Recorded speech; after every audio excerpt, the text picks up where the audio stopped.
பொம்பளை இருக்காளே மதிவதனி சரியில்லாத பொம்பளமா, அப்படிப்பட்ட பொம்பளையோட சேர்ந்துக்கிட்டு நம்ம குடும்பத்தை நாசமாக்கணும்னு குறிப்பா என்னையே காலி பண்ணணும்னு பேசிக்கிட்டு இருக்கா. போய் எல்லா ஆம்பளைகளையும் அழிக்கணும்னு நினைக்கிற கோஷ்டியவ. கேசு ஈசுன்னு இழுத்து நாளைக்கு கோர்ட்டில் சாட்சி சொல்ல உன்னை கூப்பிட்டா நீ என் பக்கம் தான் நிற்கணும் ஈஸ்வரி.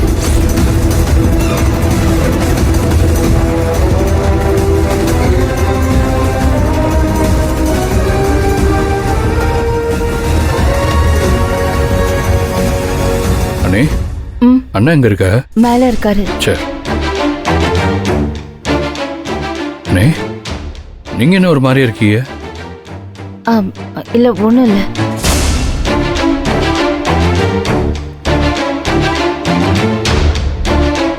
ரேணுகா, போன் போட்டு ஜனனிய வர சொல்லு.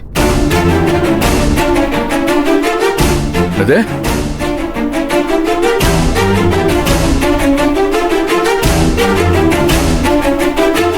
ஏன் அவ எதுக்கு திரும்ப வரணும்? ஏன் நீ இப்பதானே இந்த வீடு நிம்மதியா இருக்கு, இப்ப போய் அவளை திரும்பி வர சொல்றிய? இல்ல கதிர், அவகிட்ட கொஞ்சம் பேசணும். ஏன், என்ன விஷயம்னு சொல்லுங்க. இப்பதானே போச்சு. அது வெளியில போய் அவ ஏதோ பிரச்சனை பண்ற மாதிரி இருக்கு. பிரச்சனை? அவளா? அவ என்ன? யார் இந்த வேலையை பாக்குறது? யார் இது எல்லாம் சொன்னது? ஈஸ்வரி,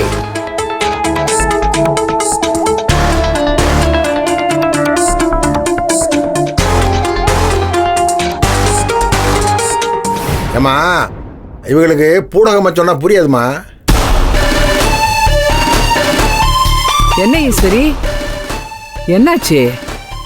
நான் வீட்ல இல்லாதப்ப அந்த புள்ளதான் பிரச்சனைக்கு காரணம், அவளால குடும்பத்துல நிம்மதி இல்ல, குழப்பம் பண்றான்னு என்னென்னமோ சொல்லி அவளை வெளியே அனுப்பிட்டீங்க. வாயும் வயிறுமா இருக்கிற புள்ள வெளியே போய் கஷ்டப்படுது. வீட்லயே இல்லாதவ இப்ப குடும்பத்துல என்னதான் பிரச்சனை பண்றா பாத்தியா? என்னமோ நான் தான் சதி பண்ணி அவளை வீட்டை விட்டு அனுப்புன மாதிரி பேசுற. பாத்தியா? மொத்த குடும்பத்தையும் எனக்கு எதிராக திருப்பி விட்டுட்டு பெத்த தாய் கூட என்னை எரிச்சலா பாக்குது பாரு.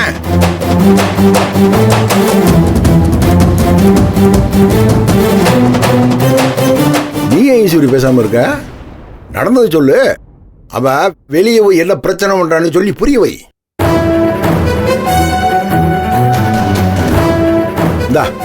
இதுல இருக்கிற வீடியோவா அவங்களுக்கு காட்டு, அப்பத்தான் அவங்களுக்கு புரியும். நீ ஏமா கெட்ட வர எடுத்துக்கிற? இப்படி காட்டு. சரி, உன்னையவே எங்க அம்மா எப்படி பாக்குது பத்தியா?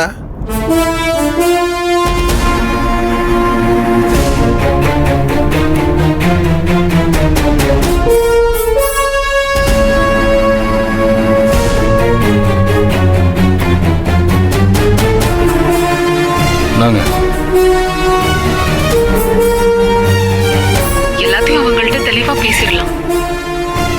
வெளியே இருந்து குணசேகரனுக்கு சட்ட ரீதியா தகுந்த தண்டனை வாங்கி கொடுத்துதான் ஆகணும்.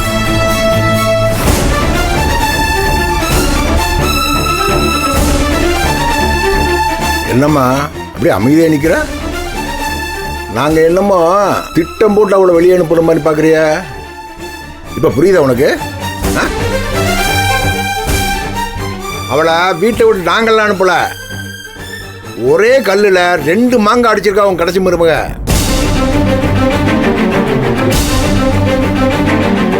என்னால இங்க என்னமோ மன உளைச்சலாகி வெளியே போற மாதிரி காரணம் காட்டி அங்கே போய் உட்காந்துக்கிட்டு கூட்டி சேர்ந்து திட்டம் போடுற.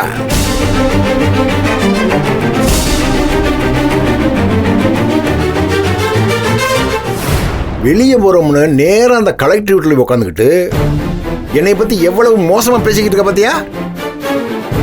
எப்படி என்னை உள்ளதல்லாமனு திட்டம் போட்டுக்கிட்டு இருக்கா.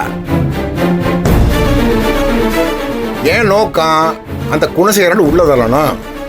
அது புரியாம இந்த ஈஸ்வரியக்கா எல்லாத்தையும் கெடுத்துக்கிட்டு இருக்கான்னு அங்கே போய் சொல்லிக்கிட்டு இருக்கா. என்னம்மா இதுக்கு என்ன பதில் சொல்ற நீ? ஏமா இங்க இருக்கிறப்ப அப்படியே தேன் வடிகிற மாதிரியே பேசுனா? கல்யாணம்லாம் நல்லபடியா நடக்கணும், யாரும் குழப்ப வேண்டாம், பெரிய தியாகி மாதிரி சொல்லிட்டு அப்படியே வீட்டு விட்டு கிளம்பி போனா இப்ப எதுக்குமா இதெல்லாம் பண்ணிட்டு தெரியுறா?